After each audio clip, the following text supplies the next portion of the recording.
سلامونه ملګرو، زه ورور آغا یم او تاسو ته د یوې نوې کیسې سره راغلی یم. د خپلې لور د ساتنې لپاره پلار هغه په یوه داسې ماشین کې بندوي چې له 10 متره مربع څخه هم کوچنی و. هغه به هره ورځ هغې ته خواړه او نور توکي وررسوله، ځکه چې لور یې له کوچنیوالي څخه د انیوریزم ناروغي درلودله او یوازې په پاکه هوا کې یې ساه اخیستلی سوه. پلار یې فکر کوي چې ټول عمر به همداسې تیر کړي، خو یوه ورځ یوه عجیبه پیښه وسوه. هغه عجیب ماشین ناڅاپه یو رقم ګروپان ولګول. تر دې هم ویرونکی دا وه چې هغوی ولیدل چې د کړکین څخه د باندې پر سړکونو باندې شنه رنګه هوا خپرېږي. دا هوا د ښار له فاضله نلونو څخه راوتله او هر څوک چې به ورسره مخ کېدل سمدستي به پر ځمکه باندې لوېدی. پلار حیران ولاړ و، خو لا یې 2 قدمه نه و اخیستې چې د ګاز بله لویه څپه راورسېدله. په سړک کې ګډوډۍ جوړ سوی و. سړي منډه کړه او کور ته ولاړې. کله چې کور ته ورسېدی، خپله ښځه یې له کړکۍ څخه لیرې کړله. په بله شیبه کې هغه زهري ګاز هغه کړکۍ ټوله خړه کړه. ګاز د یوې وړې چولې له لارې کور ته ننوتی. نیکمرغي دا وه چې لور یې په هغه عجیب ماشین کې خوندي وه. سړي سمدستي هغه ماشین په برقي حالت کې فعاله کړي او له خپلې ښځې سره پورته وختي. بالاخره دواړه خاوند او ښځه چت ته ورسېدل. هلته یوه زوړ سړي او یوې زړې ښځې هغوی ته ځای ورکړي. مور یې ژر هغه ماشین خلاص کړي او د لور حالت یې وکتي. کله چې یې ولیدل چې هر څه سم دي، ژوره ساه یې واخیستله. بیا ټول بالکوني ته ووتل او لاندې یې ویرونکی حالت ولیدی، خو دا لا هم تر ټولو ویرونکی نه و. سړی چت ته وختي او ولیدله چې ټول ښار د زهري ګاز څخه لاندې دی، لکه په کوم خیالي خو زهري نړۍ کې پټ وي. که څه هم لور یې خوندي وه، خو د چمبر بیټرۍ ډېره کمه پاته وه او تر شپې پورې یې بسنه نه کوله. سړی فکر وکړ چې بیټرۍ بدله کړي. هغه لاندې ولاړی او هڅه یې وکړه چې د ګاز ترمنځ کار وکړي. دا ګاز بې رنګه او بې بویه و، خو ډېر خطرناکه و. د بیټرۍ بدلولو لپاره له 10 دقیقو څخه ډېر وخت ته اړتیا وه او هیڅوک دومره وخت ساه نسي بندولی. بیا یې په یاد سول چې کیدای سي په کور کې د ګاز سلنډر وي. د خپلې لور د ساتنې لپاره هغه پرېکړه وکړه چې د اوبو له پایپ څخه ښکته سي. کله چې هغه د زهري ګاز ډکې خونې ته ننوتی، ژوره ساه یې واخیستله او ساه یې بنده کړه. په لږ وخت کې هغه بل کور ته ورسېدی. کړکۍ یې خلاصه کړه او کور ته ننوتی. هلته یې یو سړی پر ځمکه پروت ولیدی. هغه یې ګاونډی کاکا و، خو ساه یې بنده سوې وه. سړي وخت نه درلودی چې غم یې وکړي، ځکه چې خپله هم د ساه بندولو سره ستونزه لري. ستونزه دا وه چې کاکا به تل ګاز سلنډر درلودی، خو اوس ورسره نه و. سړی ورخطا سو، لاسي څراغ یې راواخیستی او هر ځای یې پلټنه پیل کړه.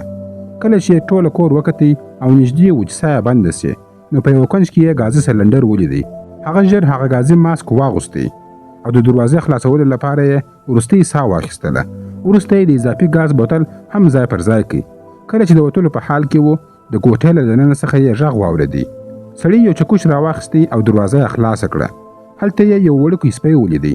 عجیبه دا وه چې سپی نه یوازې ژوندی و، بلکې ډېر خوشحاله هم ښکاره کېدی. سړي فکر وکړي چې آیا حیوانات له دې زهري ګاز څخه خوندي دي؟ خو کله چې یې شاوخوا وکتل، پوه سو چې دا فکر غلط دی، ځکه چې د هغه سپي مور مړه پرته وه. که څه هم دې حالت ته هغه ډېر حیران سو، خو وخت یې نه درلودی. هغه بیرته خپل کور ته ولاړی. د لور لپاره یې بیټرۍ بدله کړه او نور اړین توکي یې هم راوړل تر څو نورې بیټرۍ هم پیدا کړي. بیا هغه ښکته ولاړی. په لرې سړکونو کې یې خلک ولیدل چې له لورې څخه مري. سړي په ناخبرۍ سره ګاز ماسک فعاله کړي. بیا یې موټرونه ولټول او ډېرې اضافه بیټرۍ راټولې کړې. کله چې د تګ په حال کې و، یو شپېلک غږ یې واورېدی. هغه غږ ته ولاړ و او هلته یې یوه لویه ډله ولیدله. کله چې یې وپوښتل، پوه سو چې دا د پوځ ټیم دی چې د ژوندي پاتې سوو خلکو د ژغورنې لپاره راغلی دی. اوس ټول ښار له هر اړخ څخه محاصره سوی و. یو مشر افسر پرېکړه وکړه چې ټوله سیمه به تلاشي سي او وبتړل سي. په چتروم کې کپتان د هغه سړي د ګاز بوتل ولیدی چې پر ځان باندې یې تړلی و. کپتان یو پاک اکسیجن بوتل راویستی او هغه یې ورسره بدل کړي. بیا سړي ته وویل چې ژر له دې پوځ سره ولاړ سه، خو سړی نه سوی تللی، ځکه چې کورنۍ یې لا هم هلته وه. کپتان بله لاره نه درلودله، نو حرکت یې پیل کړي. دا ځل سړي بیا کپتان راوغوښتی. هغه ترې د بل د اکسیجن ماسک غوښتنه وکړه. سړي هغه ته د اکسیجن وسایلو یو سیټ ورکړي او د خپلې لور د حالت په اړه هم ورته وویل. سره له دې چې دا وسایل ډېر ګران وه، خو په پای کې کپتان بیا هغه ته یو بل سیټ هم ورکړي. کله چې سړی بیرته کور ته راغلی، ویلیدله چې د زهري ګاز کچه یو څه لوړه سوې ده. او اوس هلته پاتې کېدل خطرناک و او باید خپل لور یې له هغه ځای څخه ویستلی وای. لور یې یوازې د فضایي کالي یعنې سپیس سوټ په اغوستلو سره وتلی سوی، خو دا کالي د ښار په منځ کې په یو لابراتوار کې پراته وه. په دې حالت کې سړي پرېکړه وکړه چې خطر پر ځان باندې ومني او لابراتوار ته ولاړ سي. کله چې لور پوه سوه چې مور او پلار یې ښار ته ځي، نو غوښتنه یې وکړه چې د خپلو ملګرو سره دې وویني. د هغې ملګري هم د هغې د خاوند په شان د حافظې له لاسه ورکولو سره مخ وه او د هغوی مور او پلار هم د کلونو راهیسې نه وه. لور وویل چې دا غوښتنه دې رد کړې. هغې وویل ټول په خطر کې دي، موږ حق نه لرو چې نور ماشومان وژغورو. که حالت برعکس وای چې آیا تا به نه غوښتل چې ستا مور او پلار زما لپاره همداسې وکړي؟ خاوند بله لار نه درلودله، نو په پای کې یې ومنل. خو عجیبه خبره دا وه چې کله د هلک کور ته ورورسېدل هېڅوک هلته نه وه، ځکه اکسیجن ختمېدو ته نږدې و او وخت ډېر کم و. هغه ژر لابراتوار ته ورسېدی او فضایي کالي یې پیدا کړه. بیا یې بکس پورته کړي او د تګ تیاری یې ونیوی. خو ناڅاپه په لابراتوار کې چاودنه وسوه. په نیکمرغۍ سره لږ وخت وروسته بیرته په هوش کې راغلی. خو سړی ناڅاپه پوه سو چې ولاړېدلی نه سي. وروسته پوه سو چې د اکسیجن نل یې هم مات سوی دی. اوس یوازې یو اکسیجن بوتل ورسره پاته و. دواړه باید له هماغه یو بوتل څخه کار واخلي او درانه فضایي کالي هم باید ورسره یوسي. هغوی روان سول. نه ده معلومه څومره وخت یې مزل وکړي، خو تر ټولو بده خبره دا وه چې اکسیجن هم ختمېدو ته نږدې و. که همداسې تللي وای دواړه به مړه سوي وای.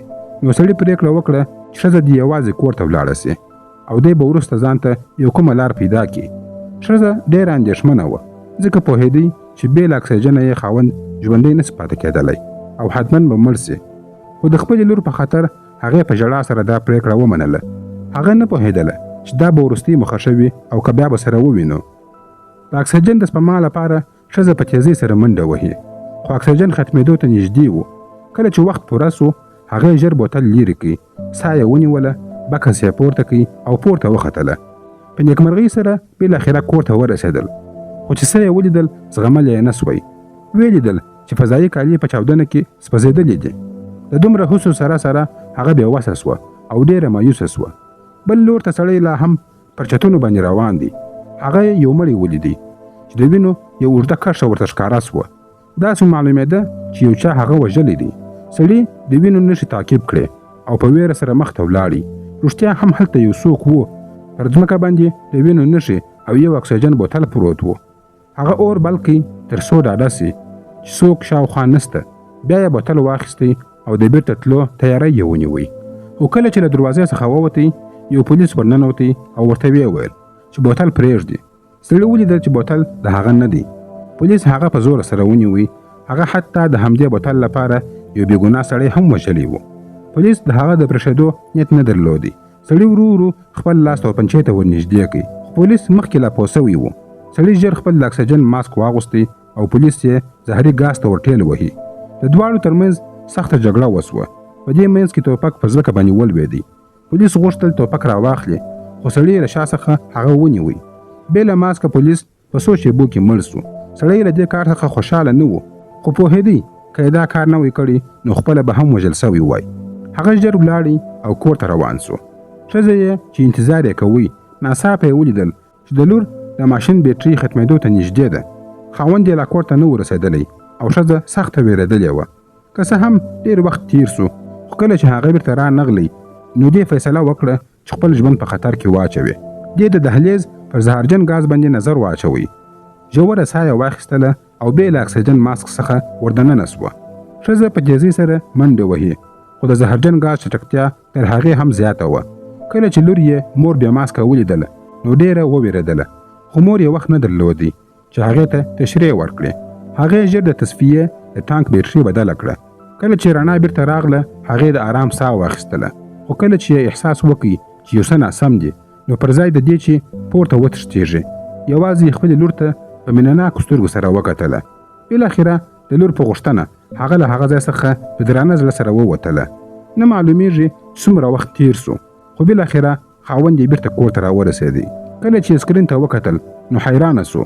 د باور نه کوي چې هغه شیبه نږدې کېږي، لکه چې واټن زیاتېدی. د خپل دروند اکسیجن ماسک تر شا اوښکې تویولې. د خپله ښځه په دهلیز کې پرته ولیدله چې خپله وروستۍ ساه یې ورکړې وه. د ځان نسو کنټرولولی، خو خو اوس پوه شو چې باید قوي واوسېږي ځکه خپله ښځه یې له لاسه ورکړه. ناڅاپه یې د لور اواز له کیمرې څخه راغلی. دی پوهېدی چې دا حقیقت نور پټولی نسي، خو منلو ته یې چمتو نه و. ژبه یې نه خلاصېدله ځکه نه یې غوښتل باور وکړي چې ښځه یې نور په دې دنیا کې نسته. بالاخره بالکون ته ولاړی او خپلې لور ته یې وویل ستا مور نور په دې دنیا کې نسته. دا خبره چې یې لور واورېدل نو په چوپتیا کې یې ځان په یو کنج کې پټ کړي. په کور کې یو عجیبه سکوت خپور سو. دا لومړی ځل و چې هغې احساس وکړ چې ګواکې د خپل مور او پلار پر اوږو باندې بار ده.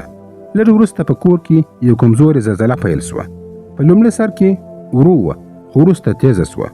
سړي فیصله وکړه چې د باندې ولاړ سي او خپل بخت وازمایي. د فکر وکړ چې شاید د خپلې لور او 2 ماشومانو لپاره نور حفاظتي کالي پیدا کړي. خو مشرانو مسکا وکړه او ویې ویل چې زموږ په ژوند کې ډېر وخت نه دی پاته. هغوی وویل چې نه غواړي د ځوانانو سرچینې ضایع کړي. سړي په آخر کې د هغوی لاسونه ټینګ ونیوله او خدای پاماني یې ورسره وکړه. د تللو مخکې یې وویل آیا تاسو فکر کوئ چې له ما سره ژوند ښه نه و؟ که په دې دنیا کې کوم حقیقت وي نو دا دی چې زه تر ټولو خوشحاله انسان وم چې له تاسو سره مې ژوند وکړي. د خپلې لور لپاره له د باندې څخه په یو ټرک کې لوړه کچه حفاظتي کالي پیدا کړه.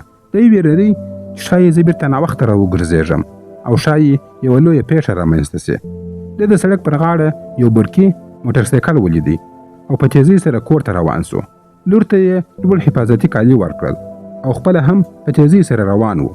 ناڅاپه یو کوچنی هلک سړک ته راووتی. د سړي څخه موټرسایکل ټکر سو. سړي هلک وژغوري خو خپله یې موټرسایکل واړوي او لیرې ولوېدی. سر یې د ځمکې څخه وموښتی او بې هوښه سو. نه معلومیږي چې څومره وخت وروسته بیرته په هوښ کې راغلی. ټلیفون یې راواخیستی او غوښتل یې چې د خپلې لور حالات معلوم کړي. لور ته یې غږ ور وکړي خو لور یې جواب ورنکړي. د فکر وکړ چې ښایي لور یې په کور کې مړه سوې وي. د سړي پښې لړزېدلې، مخ ته نه سو تللی. پر موټرسایکل باندې یې لاس ونیوی او د خپل مرګ انتظار یې کوي.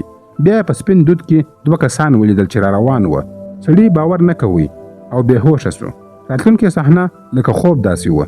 ده ولیدله چې لور یې دلته او هلته منډې وهي. دی پوه سو چې هغه ملګري چې د تسبیې ګودام یې درلودی برېښنا یې خلاصه سوې وه. ناڅاپه پوه سو چې دا زهرجن ګاز پر ده باندې هېڅ تاثیر نه کوي. دا خبره چې یې واورېدل ډېر خوشحاله سو. خو په بله شېبه کې یې خپل اکسیجن ماسک راواخیستی. بیا د خپلې لور د غمجنې څېرې ترمنځ د لومړي ځل لپاره هغه پر مخ باندې ښکل کړه. کله چې بیا راویښ سو نو ویې لیدله چې ځایونه بدل سوي دي. یعنې اوس دی د تسبیې په چمبر کې پروت و او لور یې د باندې ولاړه وه. او په دې سره د فلم کیسه همدلته پای ته رسېږي. که مو ویډیو خوښه سوې وي ویډیو لایک او شیر کړئ. زموږ یوټیوب چینل هم سبسکرایب کړئ. تر بلې ویډیو پورې مو الله مل شه. مننه.